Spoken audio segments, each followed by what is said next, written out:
In his book, Pathologies of Power, Paul Farmer claims that suffering is structured by historically given and often economically driven processes and forces that conspire to constrain agency. While in Mozambique, Africa, and in an attempt to look at the various ways in which agency, what he terms the capabilities of each person, is constrained, I discovered a need to re-examine the preconceived notion that we, as fortunate Americans, must help others.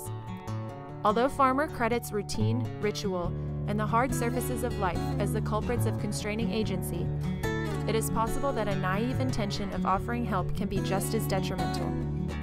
Mozambicans have lost much of their agency due to poor healthcare, a weak education system, and government instability, among other misfortunes caused by a life of poverty in a third-world country.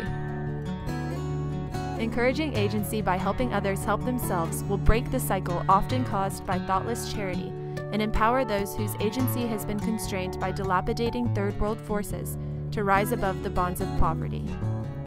Both the desire and initiative to help others are oftentimes fueled by preconceived notions. When learning of Africa's struggles, truth is often muddied with fallacy, and facts are intermixed with fiction, allowing an opinion to form that is often restrictive. Suddenly, the adult African male is reduced to possessing the abilities of an infant, and Americans are ready to jump in their role as a nurturing mother. The danger of preconceived notions lies in their formation, and it often takes being face-to-face with the truth to fully understand reality. Mozambicans are proactive and determined individuals fighting to empower their own agency and gain control over their lives. I met two individuals who provided me with this reality, each illustrating the importance of fostering agency. In a small church overlooking the busy Manica marketplace, a man named Bright ensures 192 pupils a basic education. Bright provides the template for bringing dreams to life. He illustrates how dedication and hard work can transform a cold, quiet church into a bustling schoolhouse. This success, however, did not come without help. Just as so many other Mozambicans, Bright struggles to grasp his own agency. He receives very little help from the government, forcing him to supply his own building, books, and teachers. However, with his relentless tenacity, Bright has opened the door to regaining his own agency, and the gifts he has received from the U.S. Embassy have helped him open it further. With these gifts, Bright was able to construct his own dream. He was able to exercise his own agency to build the school he desired, and is now inspiring others with his pride and dedication to his mission.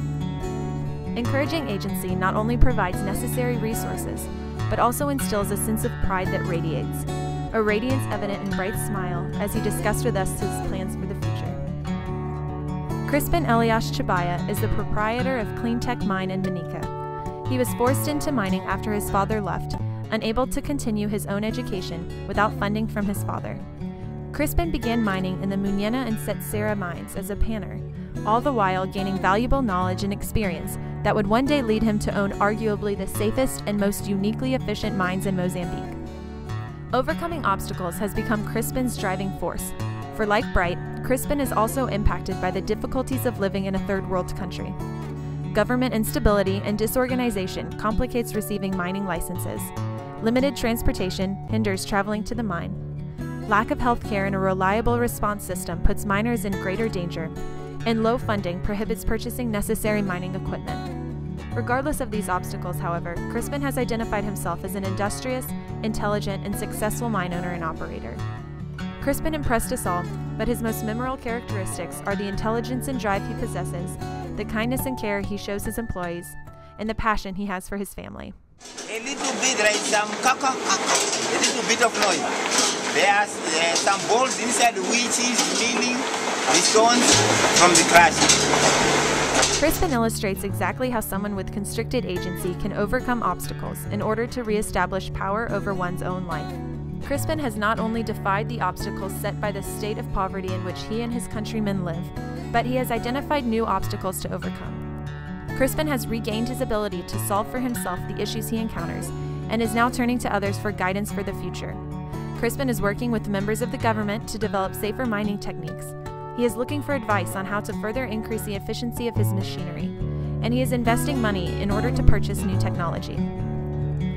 Although these individuals have been faced with the difficulties of living with constrained agency, their ability to dream, intelligence to plan, and incentive to act have permitted each to overcome barriers and establish and develop their own agency. For these capable individuals, asking for help was not foreign, but the interpretation of this request can be lost in translation. Oftentimes, charitable handouts rarely inspire to the same extent of empowering human agency.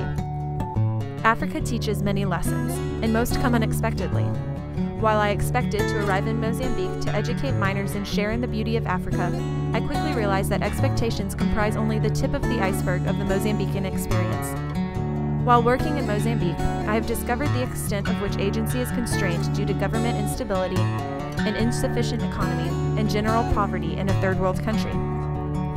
The people of Mozambique possess both the drive and incentive to regain their agency. They solely lack direction and support. While providing assistance to others may be supported with good intention, caution must be taken to avoid further constricting human agency. When we foster agency by helping others help themselves, we may also hope to encourage a sense of accomplishment and pride in a job well done.